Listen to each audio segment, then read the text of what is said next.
Now, the greatest radio shows of all time. Suspense. The Shadow Node. Washington calling David Harding, counter-spy. Classic radio theater. The Great Gildersleeve. Fibber McGee and Molly. Dragnet. Gunsmoke. The Lone Ranger. Now, step back into a time machine with your host, Wyatt Cox. Good evening, friends of the Inner Sanctum. Frank Graham and Frank Nelson star in an episode of Jeff-Regan-Investigator from 72 years ago, July 30th, 1950, A Fire for Romano. Thank you for joining us on this Saturday, the 30th day of July, 211th day of the year, 154 days remaining. 1729, Baltimore, Maryland founded. Happy birthday. In 1866, New Orleans Democrat government ordered police to raid an integrated Republican meeting, killing 40 people, injuring 150. The games of the 10th Olympiad opened in Los Angeles on this date in 1932. George Callan will recite the Olympic oath on behalf of all the athletes who will compete here in the next 2 weeks. We swear that we will take part in the Olympic Games in loyal competition, respecting the regulations which govern them, and desirous of participating in them in the true spirit of sportsmanship for the honor of our country and for the glory of sport. The opening of the Olympic Games in 1932 in Los Angeles. Walt Disney's Flowers and Trees, the first Academy Award-winning cartoon and first cartoon short to use Technicolor, premiered on this date in 1932. Elvis Presley made his debut as a performer in 1954. A joint resolution of Congress signed on this date in 1956 by President Eisenhower, authorizing "In God We Trust" as the national motto. In 1965, President Johnson signed the Social Security Act into law. Our older people are likely to be hospitalized 3 times as often as younger people, but their income is less than half that of people under 65. The end result is what? They then turn to public welfare. Now, this is not the American way. The Social Security Health Insurance Plan, which President Kennedy worked so hard to enact, is the American way. It is practical. It is sensible. It is fair. It is just. The 1965 Social Security Act established Medicaid and Medicare. President Nixon made an unscheduled visit to South Vietnam on this date in 1969 and met with President Nguyen Van Thieu and with U.S. military commanders. Did you really? Yeah. Well, you fellows are young enough, you'll be going to Mars. Not for a war. What state? Oh, New York. Oh, where did Niagara Falls? Niagara Falls. Oh, yeah. Where is Buffalo? Erie County. Erie County, Niagara County. Think the Bills are going to come back? I don't know. They had a rough year last year. You know what? Nixon meeting with soldiers of the 1st Infantry Division, 12 miles north of Saigon. It was on this date in 1971, David Scott, James Irwin on Lunar Module Falcon landed with the first lunar rover on the moon. President Nixon released subpoenaed White House recordings on this date in 1974 after the Supreme Court told him he had to. Jimmy Hoffa disappeared from the parking lot of the Macca's Red Box restaurant in Bloomingfield Hills, Michigan on this date in 1975. That's a suburb of Detroit, and he would never be seen or heard from again. The first Saturn Auto rolled off the assembly line on this date in 1990. Production of the vehicle halted in 2009, closed up shop 20 years later in 2010. In Mexico, the last old-style Volkswagen Beetle rolled off the assembly line in 2003.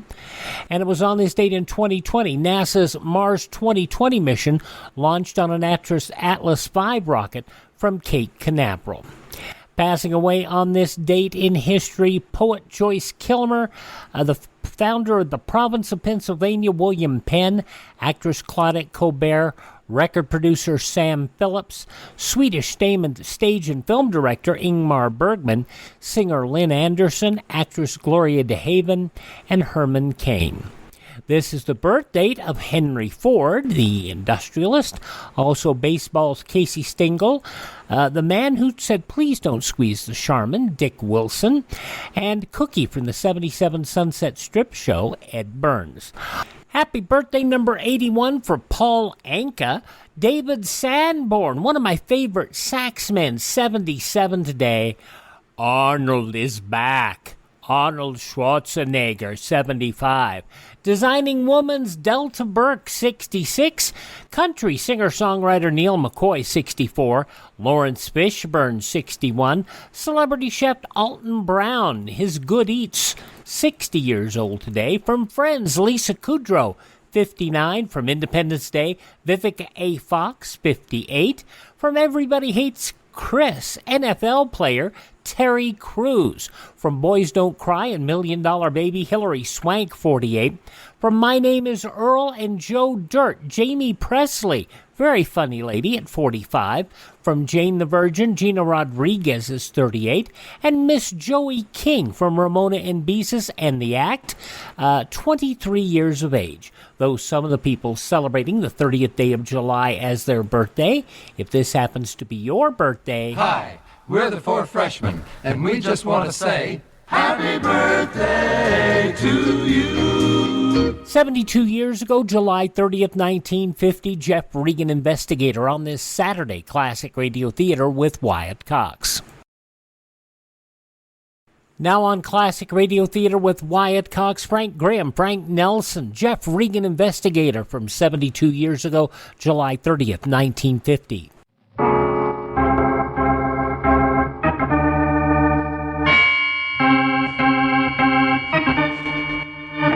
Sunday at 8:30 and CBS brings you Jeff Regan, Investigator, starring Frank Graham as Regan with Frank Nelson as Anthony J. Lyon.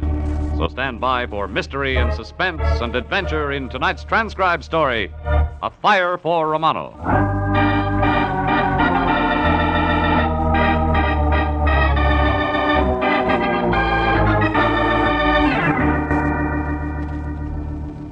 It started with a little man with deep wrinkles in his forehead and troubles on his mind. Then there was a kid traveling fast in a hot rod. And then there were two women. One who didn't deserve to die, but did. And another one who did deserve to die, but didn't. It was a sunny, healthy Chamber of Commerce Tuesday that I wandered into my boss, the Lyon's office. Got a surprise. No Anthony J. Lyon. Then I remembered he was on vacation. Yeah, this made it look like an even sunnier, healthier Tuesday. See, the beach or the track or... That was before the door opened right behind me, and the aforementioned little man with wrinkles walked in. Mr. Regan? Huh? You are Mr. Regan, the detective? Yeah. Please, Mr. Regan, I need your help. Could you help me? Oh, afraid I didn't get your name. I am Romano. Elio Romano. Well, sit down, Mr. Romano. Thank you. Well... What do you say, Mr. Regan? Very nice fit. What? What's that? Oh, just the chair. Fits pretty good. The chair fits? Yeah, my boss is on vacation. I'm just trying out his chair. Oh, yeah, I see. Yeah. Suppose you tell me about your problem. You're needing help, Mr. Romano. Oh, yes, Mr. Regan, it's true. I do need help. My store, it's my store. Store. I have a smaller grocery store. It's on 6th Street. It's my own little store, and I'm very Romano, proud. What about the store? Oh, such a nice little place where people may buy food. We got everything, my Maria and I. We are the proprietors of this store. We also own it. Fine. Now, what about... It's called the Romanos. We have a big new neon sign. My someone is trying to destroy my store. Now we're making headway. Tell me about the someone. I don't know this someone. If I should get my hands on them... Somebody breaks windows? No. They tried to burn it down. They tried to burn my store. When? Last week, Thursday. Did you call the police? Yes. And then what? Well, they said there was an accident. They said I did this to my own store. Ma questa è una cosa che... Oh, mamma mia. And you're sure it was no accident? Mr. Reagan, would I destroy the one thing Maria and I have given our lives to make? Would I so much as harm a single little glass window? No, I would not. Where'd the fire start? In the back room where the cans are stored. What time of day? Night. It was at night. My Maria and I, we sleep above the store. My Maria smelled the smoke, and together we put out the fire before the damage could become great. Mm-hmm. That's the only time it happened? No. The day before that, I found a light match in the waste basket. It was just as I was closing for the night. Well, I stopped this one very quick. 2 nights in a row. You're right, Romano. Doesn't look very accidental. Oh, believe me, Mr. Reagan, I would never do this to my store. Never, never. Okay, Romano. I believe you. Suppose you and I run out there. Take a look.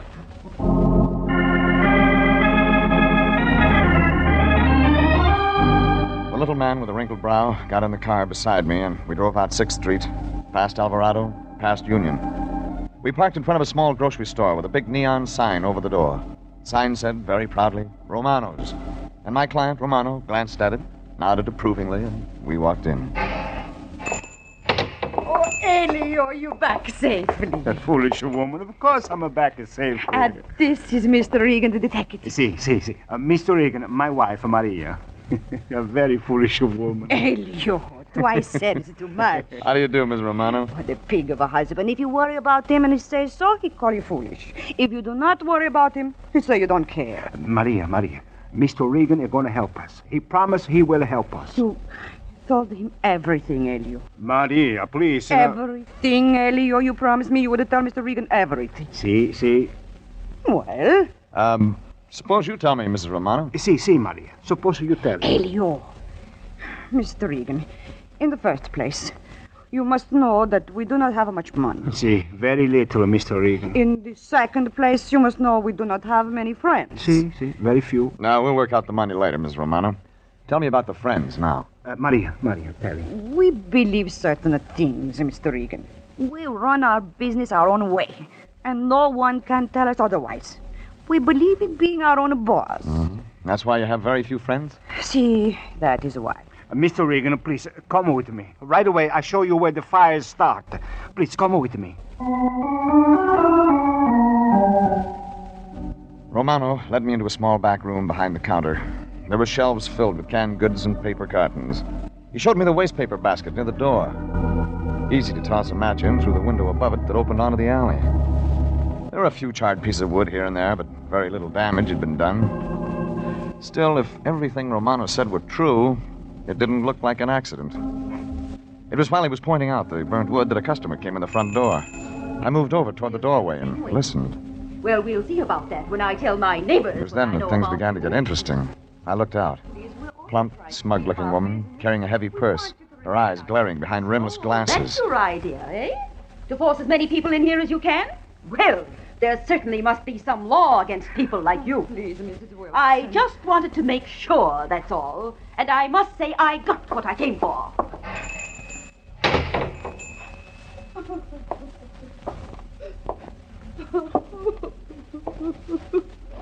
What was that all about, Mrs. Romano? Oh, Mr. Reagan, you heard. Maria, what has she said to you? Quiet, Romano. Mr. Reagan is right, Elio. It was enough. It didn't sound like nothing, Mrs. Romano. What'd she mean by tell my neighbors? No, we will not talk of it. See, we will talk of it. Mr. Reagan, this woman, this is Mrs. Wilson. She used to be our best customer. Then she turned on us. She tells all her friends not to come to our store. Why? Why? Because... Who knows why? Oh, you have started it. Now you will finish, Elio. She does not buy from us because we would not let her tell us how to run our store. See. That's all there is to it? See. When did this start? A week ago. Oh? Same time the fire started. See, the same... But, Mr. Reagan, you don't think... You hired me to think, Romano. I'll see you later. Mr. Reagan, where you going? To talk to Mrs. Wilson. If I moved fast, I could find Mrs. Wilson. If I could find her, I could talk to her. She had answers, plenty of them. Plenty more than the Romanos gave her credit for. And then I saw her, a block away, walking fast. I followed. Around the corner, she turned up a walk and disappeared into a 2-story apartment house. I was right behind her. The mailbox out front said 208, and when I got there, the door was just closing. I knocked. Yes? Could I talk to you for a minute? Young man, if you're selling I'm not something, selling anything. then what do you want? Just a couple of questions, Mrs. Wilson, about the Romanos. Oh, so that's your game, is it? You're trying I'm to not tell trying me... to tell you anything. We'd just better talk now, for your own good. You go back and tell those people we don't want them around here. We don't want them in our neighborhood. Is that clear? That's as good a place to start as any. Now we'll just... Oh, no, you don't. You're not coming in without a warrant. I knew you were a policeman right away. They called you, those Romanos. Just like them to take advantage of our Constitution. But I know my rights as a citizen. Lady, I'm I trying to haven't tell broken any laws, you understand? It's them that cause all the trouble, them. And we don't want their kind around here. Now, good day. So I had nothing after all. I got in my car, drove down toward police headquarters. And it wasn't that easy. Because behind me, starting at Alvarado, was a yellow Model A Ford. A yellow hot rod, and it wasn't behind me by accident. It stayed there 2 blocks, 10 blocks, 20. And whoever sat behind the wheel didn't care if I knew it.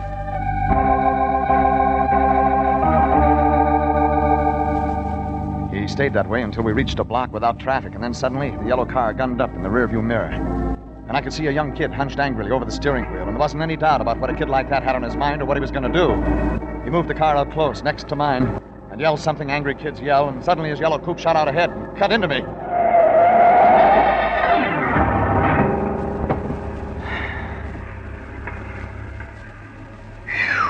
Like I figured. Tried to run me off the street onto the sidewalk. And now the yellow coupe was just a blur in the distance. I pulled out from the curb, eased into gear, and took my time driving to the police station.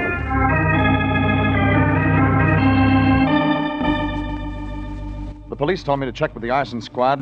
The arson squad told me to check with the sergeant. And to make a rotten day just that much rottener, the sergeant turned out to be a guy I knew, named Bowles. All right, what do you want, Reagan? Transferred from homicide, Bowles? I don't need any of your lip today, Reagan. I'm busy. What do you want? You handle the Romano investigation? Romano? Who's that? Just a poor guy who happens to own a grocery store. Romano. Yeah, I checked it out last week. Find anything? Sure. Scared little guy ought to watch where he tosses his matches. That's all you could find. When I want your advice, I'll ask for it. Bowles. I'm busy today myself. Times must be tough, Reagan? You're taking a fee from a poor... Answer me, Bowles. Okay. The guy had a fire. Know what caused it? Matches. Know the total damage? $10. Now, Reagan, if you think we got enough men to stake out a 2 big Ever hear of putting stores... out a fire before it starts, Bowles? You wouldn't have heard that. I told you we haven't got enough men, Reagan. Sure, we'd like to prevent it. Okay. But you need men, Reagan. We haven't got them. Okay, Bowles. What have you got? There's no evidence of outside work. Meaning what? No evidence that anybody else started it, Reagan. Spell it out, Bowles. Sure, I'll spell it out. Maybe somebody did start the fire on purpose. You know who gained by that, Reagan? No, don't guess. Let me tell you. A character named Romano. Bowles, if you think... I didn't set it up, Reagan. Somebody else did. Now, for your information, this client of yours, Romano, has his grocery store well covered. You know what they call it, Reagan? Fire insurance. Lots of fire insurance. And that's what I got from Sergeant Bowles.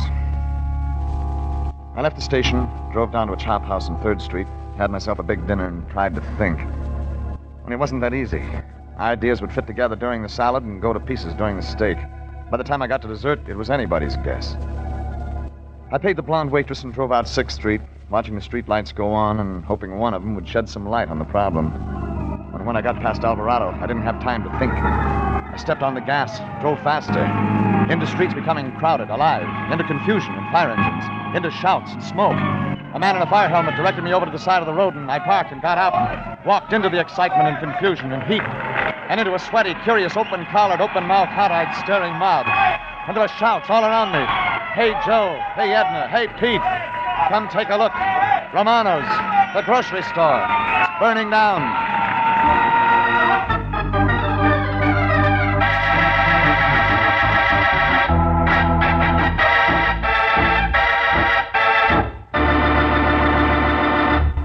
There were 2 runs of Jeff Regan, Investigator on CBS. The first run from July 10th to December 18th of 1948.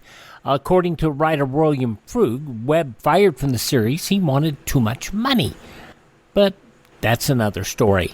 And then when the show returned in October of 1949, it came back with Frank Graham portraying Reagan. And then you had also Frank Nelson coming in to play Anthony J. Lyons. The show would end August 27th, 1950, when Frank Graham committed suicide. Jeff-Regan Investigator, July 30th, 1950, A Fire for Romano. When Classic Radio Theater continues on this Saturday, we'll take a look at news from this date 72 years ago. Thanks for tuning in.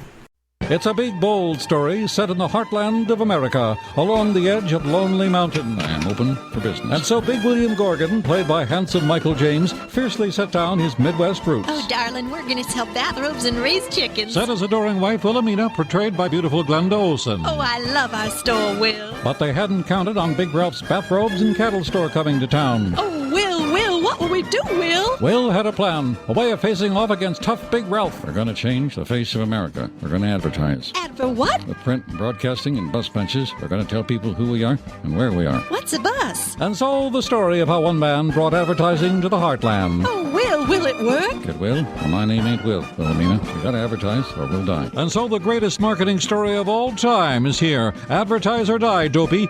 Put your message on this national advertising platform.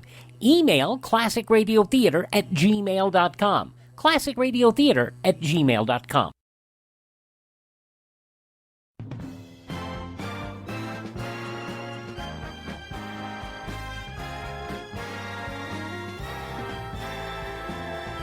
Thanks for tuning in to Classic Radio Theater here on your favorite station. We're listening to an episode of Jeff-Regan Investigator, as it was originally broadcast Sunday, July 30th, 1950.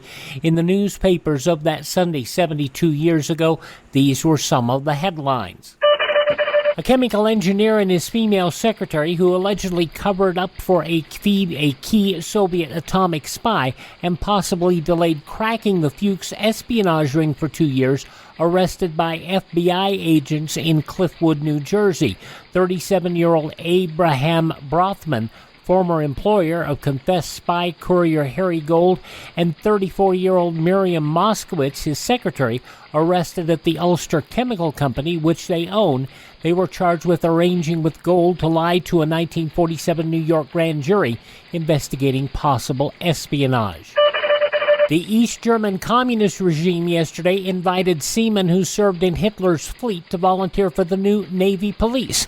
Former Nazi sailors were advised they'll be accepted if they can show a positive attitude toward the German Democratic Republic and her government. First squadrons of Navy police disclosed to the public in East Berlin at a party rally last week. A newspaper announcement said the naval police has the task to protect our trade. In a move to speed the building of a big air armada, the government yesterday ordered work to start on some $4.3 billion worth of planes without waiting on Congress.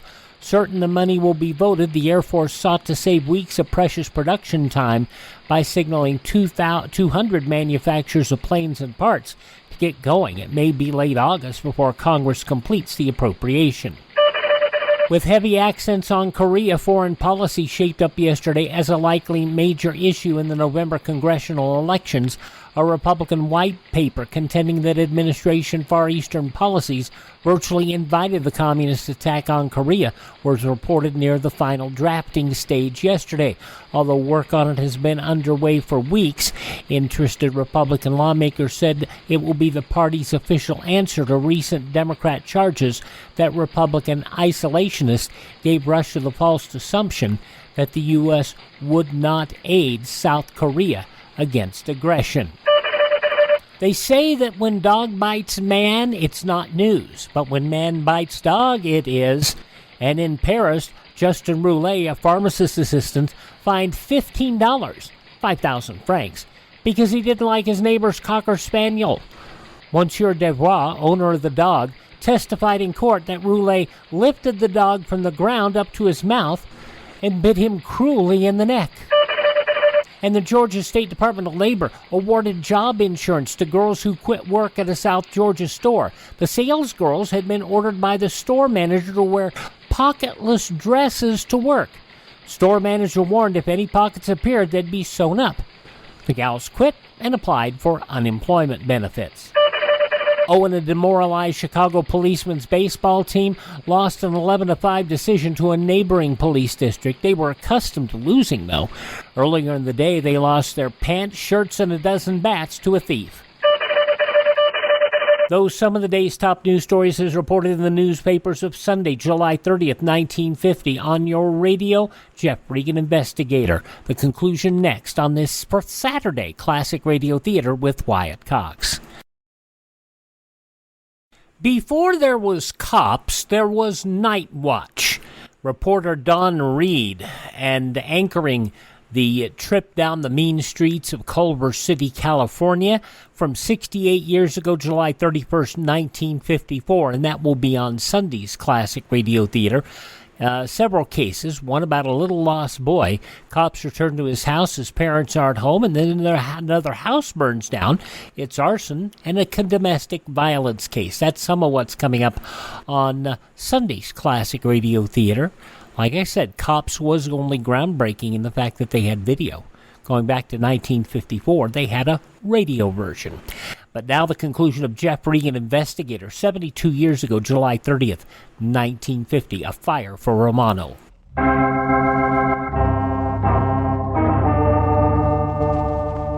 A little man named Romano had hired me to find out who tried to burn down his grocery store, and I'd met an irate customer, an overworked cop, and a kid in a hot rod. Now I was back on 6th Street, back at Romano's little store, and there was a mob of excitement-hungry people yelling and cheering and shouting, while flames licked up the store walls and around a big new neon sign Romano had proudly shown me. And I was moving into the mob, trying to get closer, when a big burly man covered with soot and sweat shoved me aside. Hey, stand back, will you please, mister? Have you seen the owner? Too many people to see anything, mister. Out of my way. The big fireman moved on, and I followed him, letting him clear a path through the spectators, and up ahead I could see another big man. This one I knew. Stand back there. Oh, Regan. Rand, have you seen Romano, the owner? What's he look like? A little guy, dark hair, Stop mustache. control, Regan. I haven't seen anybody. Better stand back. That wall's going soon. Romano and his wife live in there. Sorry, Regan. Too many people. My men can't get equipment Never in. mind. Regan, come back here. Fire Chief Rand's shouts were lost in the crowd behind me as I moved and shoved and pushed my way around to the side of the burning grocery store. Somewhere in there was my client, Romano, and his wife, Maria. And then, stumbling out through the smoke, came a fireman. And he was dragging a man, a little man, coughing, spitting, screaming. It was Romano. Maria. Easy. Here, this is the man you were looking for, mister. Maria, let me go, please. Let me go. Romano, it's me, Regan. Let me go in the name of God. Please let me go, Maria. I must get to my Maria. Here, you take him, mister. I'll go back for her. Right, I got him. Regan. Mr. Regan, where is she? They left my Maria. Take it easy, Romano. They'll get Maria. They must have saved her. I'm going to get to Maria. I'm going to get...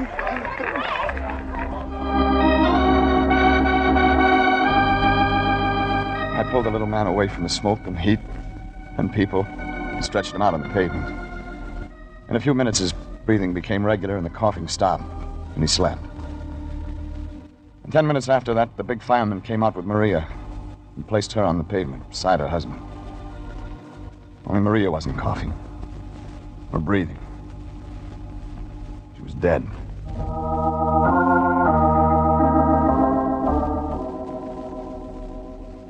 The ambulance took Maria and Romano away. The fire hissed steam where the firemen's hoses poured gallons of water. And soon even the crowd had lost interest. And only the hissing steam and smoke filled the cavity that had been Romano's grocery store. Fire Chief Rand came over to me. Did you find him, Regan, that man you were looking for? Yeah, Rand. I found him. He okay? Yeah. Yeah, he'll be all right. Not his wife. Oh, sorry to hear that, Regan. We did the best we could. I know. Rand, what started it? I was just checking. So far, nothing conclusive. You think it was an accident? No. Went too fast. This one was planned, Reagan. Pyromaniac. I'm not too sure. The nuts usually stick around. Watch it. They get their kicks that way. Check the crowds? We always check the crowd. Nothing certain yet. Okay, Rand.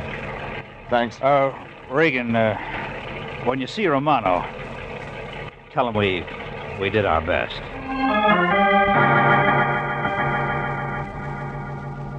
I left Rand examining the charred scraps of what was left of Romano's grocery store. I walked down the street, thinking, putting the twos with other twos and trying to make fours.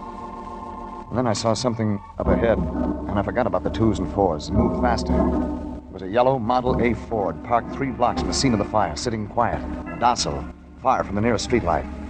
I got to it, started to look in. It was the car that had tried to run me off the street. It was... Get away from there, mister. I turned, saw a kid. The kid who'd driven the car into me. In his right hand, a revolver. Come on, get away from it. You like guns.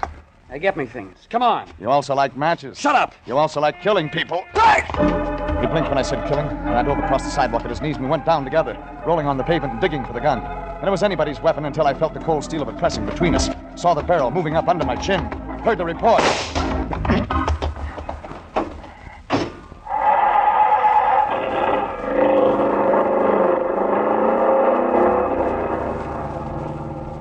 Kid was gone. And I was holding a sticky, damp spot above my left ear, and when I pulled my hand away, it too was sticky and damp. I got up, rocked unsteadily on my feet, stumbled down to my car. I reached for the ignition, pushed the starter, and decided to wait.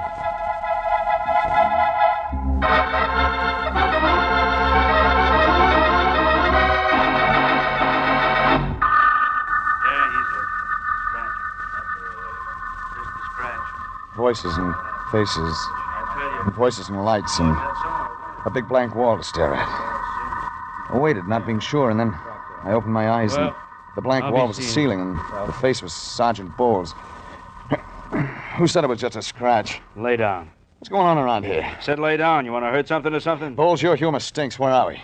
Georgia Street receiving. Huh? Only Wyatt Rand had bothered. Rand brought me here. We found you in your car. You were out. Way out. Romano. Is he okay? Yeah, he's okay. His wife, Maria. Does Romano know? Yeah, he knows. Bowles. Yeah? You still figure Romano burned his own store down? Shut up. Like you said, Bowles, who would gain but Romano? Who, Bowles, who? Okay, so I was wrong, okay? We did our best. After the crime. What did you do before it happened, Bowles? Slow down, Reagan. You're racing your motor. Besides, suppose you answer a couple of questions. Okay. Just ask me. Bowles asked me, and I told him. And he folded his notebook and he walked out. I got up, checked my legs and the bandage over my left ear, glanced down the hospital corridor, and walked out. 30 minutes later, the cab let me off where I'd last seen that yellow coupe, and I began to check garages. And the first one I checked was behind the apartment building where Mrs. Wilson lived. And I got nothing. 30 minutes after that, I'd covered her side of the block and was on the last apartment across the street. 4 garages, side by side. First, Chevy. Second, Dodge. Third, Ford. Not a new one. It was a coupe like the yellow one I was looking for, only this was black. Shiny black. Shiny black. That was worth something. I moved into the dark garage and looked closer at that Model A and reached out and touched the shininess and brought my finger back fast. Sticky. Wet. Newly painted. What are you doing back here? Short, fat, with a flashlight beam in my eyes. Come on, speak up. What's your business? Turn off your light. Not a chance, mister. I'm on I said turn it off. Hey! Whose car is this? None of your business. I said whose car? This is my property, mister. You... Talk! It ain't my place to give out information on my tenants. Oh, the owner lives in your apartment? Well, I... Does he? Well, I rent that garage, mister. $5 a month. But the guy who owns the car doesn't live here? It ain't no guy, mister. Woman pays the bill. A woman? A plump woman wears rimless glasses. Yeah. Her name's Wilson. Mrs. Wilson. Say, that's... Thanks. Hey, you ain't got no right to ask me questions. I moved around the building, across the street, double time. Double time up the stairs, up to the place I'd been earlier in the afternoon. It was late now, very late. But whether she liked it or not, Mrs. Wilson was getting a caller. I leaned on the buzzer, stayed on it. And midnight or not, Mrs. Wilson was going to answer if it took me home. What's the meaning of this? The very idea... Oh, it's you. Well, see here. I'm coming in, Mrs. Wilson. I won't have this, you. I'm calling the manager. That's what I'm going to do. I'm coming in, Mrs. Wilson. You policemen have no right to disturb peace-loving citizens. I'm not the police, Mrs. Wilson. You're not the police? Well, in that case, Not this time. Get out of my house, do you hear? Get out of Shut up. And what do you want? Your son. If he is your son. You're playing crazy. My son is out of town. Really? He's been gone since yesterday. He's visiting his aunt. That right? He left on the train for Santa Barbara. That's where my sister lives. Tommy left yesterday morning. Tell me about Tommy. He's a good boy. There's nothing he's done wrong. What right have you got? What right have you got covering up a murder? Murder? Sure, murder, Mrs. Wilson. When your kid set fire to Romano's store, somebody was killed. The law can call that manslaughter, Mrs. Wilson, but you and I know it's murder. You're lying. You're making Why, it up. Mrs. Wilson? That's all I want to know. Why? Why did you knowingly let your kid set fire to that store? What kind of a distorted brain? You shut up.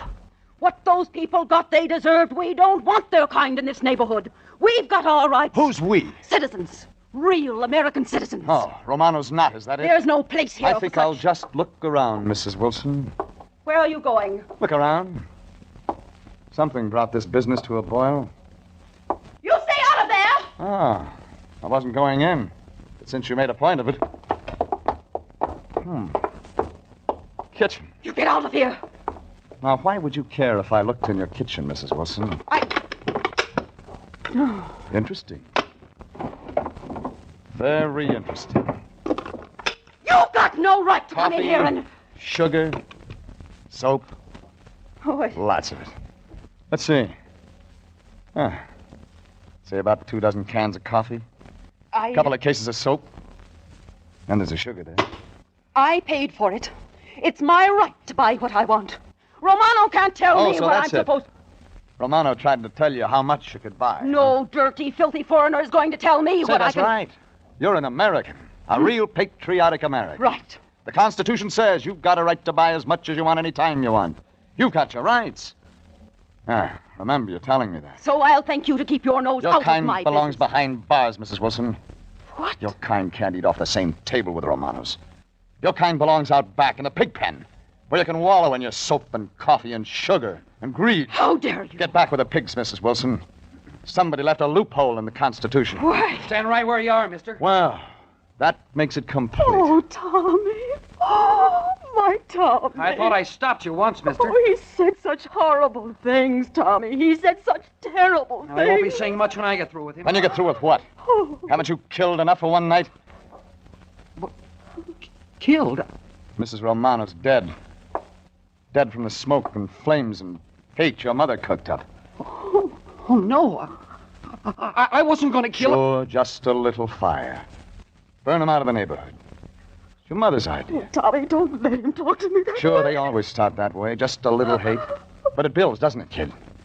Starts with a fist, ends up with guns, lots of them. Tommy. I didn't mean... Go on, shoot, kid.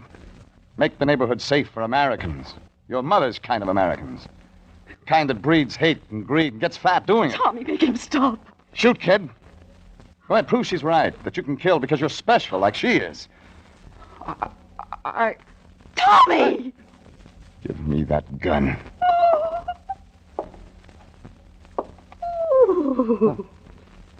The gun.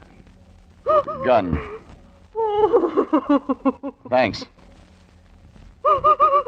There must be something in the Constitution that fits you, Mrs. Wilson.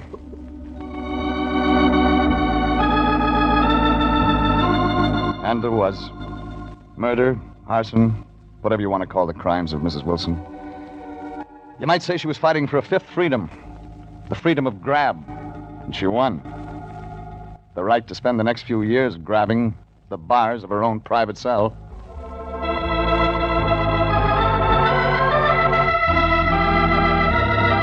The next morning, I checked in down at the office of my boss, Anthony J. Lyon. Empty. Anthony J. on vacation. Way up in the mountains, breathing fresh air, living the hard, rugged life. Fishing, hunting, getting next to nature. And doing good. Thought about that as I sat down in his big swivel chair. Anthony J. Lyon, Detective Bureau. Reagan speaking. I have a long-distance call for a Mr. Jeffrey Regan from Mr. Lyon in Mammoth Lakes, California. Okay, I'm Reagan. The call is collect. Will you accept the charges? What else? Okay, operator. Jeffrey, is that you, Jeffrey? Al, Lion, how's the fishing? What's that? Oh, terrible connection. I can't hear a thing. I said, how's the fishing? Fishing? Oh, yes, fine, wonderful. Spend every minute out on the lake, open air, exercise. Just a minute, Jeffrey. Certainly I'm in for $5. Deal, Charlie. Yes, really roughing it, Jeffrey. Yeah, I can tell. Yes, generally fine weather. Just what I needed. All this outdoor exercise. Pardon me, Jeffrey. These fishermen keep asking advice. I've got aces over queens. Sorry, gentlemen. My part again. That's why I called you, Jeffrey. Fish biting that good, huh? Biting? I've never seen so many suckers, fish in my life. You practically have to fight them off. Jeffrey, this exercise is doing me so much good. Yeah, Lion. Do you mind if I stay another week?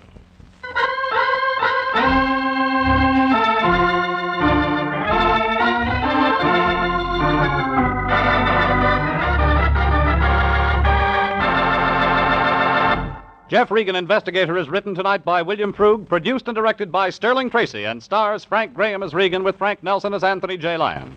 Original music is by Dick Arant. Jeff Regan, Investigator is heard transcribed each week at the same time over CBS. Bob Stevenson speaking, and inviting you to be with us again next Sunday at 8:30 for more suspense and mystery and adventure with Jeff Regan, Investigator. This is CBS, the Columbia Broadcasting System.